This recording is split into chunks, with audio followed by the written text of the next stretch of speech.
देखिए, अब से कुछ देर पहले प्रयागराज के डीएम और पुलिस कमिश्नर आए थे। प्रतियोगी छात्रों को उन्होंने समझाने की कोशिश की थी, लेकिन प्रतियोगी छात्रों की एक ही मांग है कि जब तक नॉर्मलाइजेशन को वापस नहीं लिया जाता है तब तक वो कतई अपना आंदोलन खत्म नहीं करेंगे, कतई पीछे नहीं हटेंगे। इसके बाद लोक सेवा आयोग के सचिव अशोक कुमार यहाँ पर आते हैं, वो छात्रों को नॉर्मलाइजेशन के फायदे समझाने की कोशिश करते हैं, लेकिन जो छात्र हैं उनका ये कहना है कि आप बीच भर्ती में नियम नहीं बदल सकते हैं। इस तरीके के रूलिंग सुप्रीम कोर्ट की भी है। और आप देखिए, जैसे जैसे दिन चढ़ता जा रहा है वैसे वैसे लोक सेवा आयोग के दफ्तर के बाहर प्रतियोगी छात्रों की जो भीड़ है वो कल की तरह लगातार बढ़ती जा रही है और पूरी सड़क जो है वो छात्रों की भीड़ से बढ़ती चली जा रही है। देश का राष्ट्रीय ध्वज है उसे फहराया जा रहा है।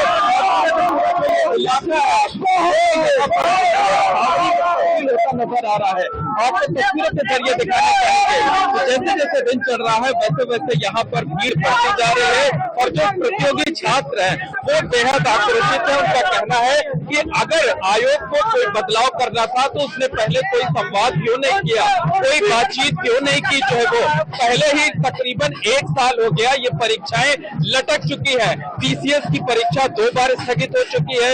आरओ की भर्ती परीक्षा 11 फरवरी को हुई थी, लेकिन पेपर लीक होने के चलते उसे रद्द किया गया था। बहरहाल हमारे साथ कुछ प्रतियोगी छात्र हैं, उनसे बात करते हैं, जानने की कोशिश करते हैं। बताइए, आपको अधिकारी समझाने की कोशिश कर रहे हैं, आप लोग क्यों नहीं मान रहे हैं? आप लोग क्या चाहते हैं? सर, हमारी एक मांग है कि जैसे पूर्ववत ही पेपर कराया जाता था, एक दिवसीय नहीं नॉर्मलाइजेशन था, बस वही मांग है। ये उस पर बात नहीं करा है। 60 दिन पहले मैंने इनको ज्ञापन दिया था 19 सितंबर को, लेकिन आज तक इन्होंने कोई सुनवाई, इनके कान में जू तक नहीं लगा। हम लोगों ने 2 बार आंदोलन किया, आज हम बैठे हैं, इनके ऊपर कोई फर्क नहीं पड़ता। हमारे साथ लगातार अन्याय। क्या चाहते हैं आप?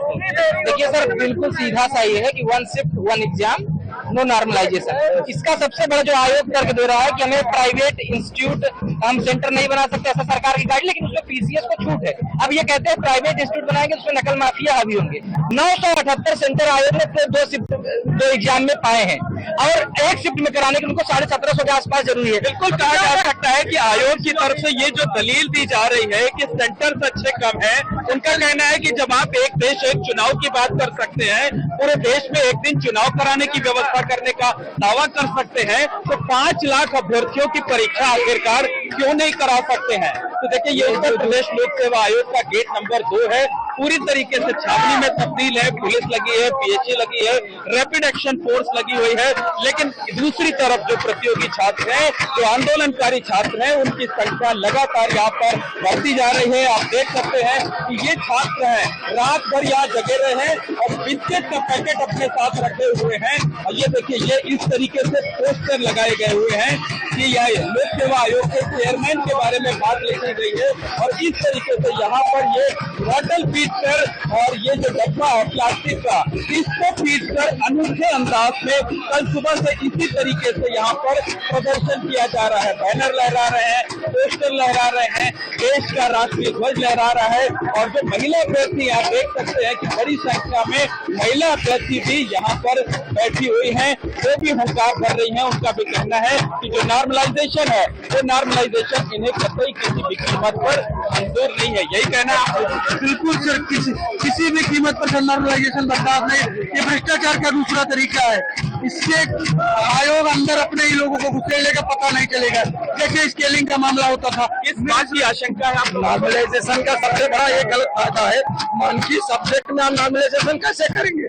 इतिहास हमारा सब्जेक्ट हमारे लिए सरल होगा, किसी के लिए कठिन होगा। तो आप मानकी सब्जेक्ट नॉर्मलाइजेशन का कोई पद्धत हो ही नहीं सकता। आयोग सिर्फ उसमें गड़बड़ी करना चाहता है। बार बार हमारे ये विरोध का अनूठा तरीका है। इस तरीके से यहाँ पर बॉटल पीटी जा रही है और देखिए, बॉटल पीटने की वजह से इनका ये हाथ है, आज लाल हो चुका है। लेकिन लगातार ये प्लास्टिक का डब्बा रखा हुआ है, इससे पीटा जा रहा है। विरोध का अनूठा थाली बजाई जा रही है, यानी जो विरोध का अनूठा तरीका है वो यहाँ पर देखने को मिल रहा है। जी बिल्कुल, जिस तरीके के हालात हमने कल देखे थे, जिस तरीके की तस्वीरें हमने कल देखी थी, बिल्कुल वही हालात आज भी देखने को मिल रहे हैं। कल इस वक्त तक तकरीबन 15 से 20 हजार की संख्या में छात्र इकट्ठे हो गए थे। रात को जो आंदोलनकारी छात्र हैं उनकी संख्या कम दूर हो गई थी, लेकिन जैसे जैसे दिन चढ़ता जा रहा है वैसे वैसे छात्रों की संख्या बढ़ती जा रही है। जो पूरा रास्ता है लोक सेवा आयोग के दफ्तर के बाहर का, उसे बैरिकेड कर दिया गया है और ये कल सुबह से ही लगातार बैरिकेड है। और यहाँ देखिए शोर इतना ज्यादा है, नारों का शोर है, बोतल पीटने का शोर है और बाकी चीजों का शोर है। यहाँ पर शोर इतना ज्यादा है कि बहुत समझ में नहीं आ रहा है। बातचीत रात को हुई थी, पूरी तरीके से बेनतीजा साबित हुए थे। इसके अलावा आज सुबह भी डीएम और पुलिस कमिश्नर पहले आए, वो बातचीत बेनतीजा रही। इसके बाद कुछ देर पहले लोक सेवा आयोग के सचिव यहाँ पर आए, उनके साथ जो बातचीत हुई वो भी बेनतीजा रही, क्योंकि वो बार बार यही समझा रहे हैं कि आप इस चीज को मान लीजिए। और जो प्रतियोगी छात्र हैं उनका कहना है कि हमें नॉर्मलाइजेशन कतई किसी कीमत पर मंजूर नहीं है, हम इसे नहीं मानेंगे। अभ्यर्थियों की एक बड़ी दलील ये भी है कि अगर आप परीक्षा हमारे लिए करा रहे हैं तो 5,75,000 लोगों ने अप्लाई किया है, 3 लाख से ज्यादा लोगों ने सोशल मीडिया पर समर्थन कर दिया है, हजारों की संख्या में लोग सड़कों पर उतरे हुए हैं, तो आप हमारी बात क्यों नहीं सुनना चाहते हैं? आपने जब भर्ती का विज्ञापन निकाला था तब भी नॉर्मलाइजेशन की बात नहीं कही थी, तो आप बीच भर्ती में नियम नहीं बदल सकते हैं। हम इसे कतई मंजूर नहीं करेंगे, क्योंकि इसमें तमाम योग्य काबिल अभ्यर्थियों के बाहर हो जाने की आशंका रहेगी, क्योंकि इसका कोई सेट फार्मूला नहीं होता है। बहरहाल और भी जो अभ्यर्थी हैं हमारे सामने हैं, साथ में उनसे बात करते हैं, जानने की कोशिश करते हैं कि बताइए ये आंदोलन कब तक चलेगा? ये आंदोलन लगातार चलेगा। पिछले 2 दिनों से दिल्ली से लेके लखनऊ से लेके इलाहाबाद प्रयागराज के सभी सड़कों पे हैं।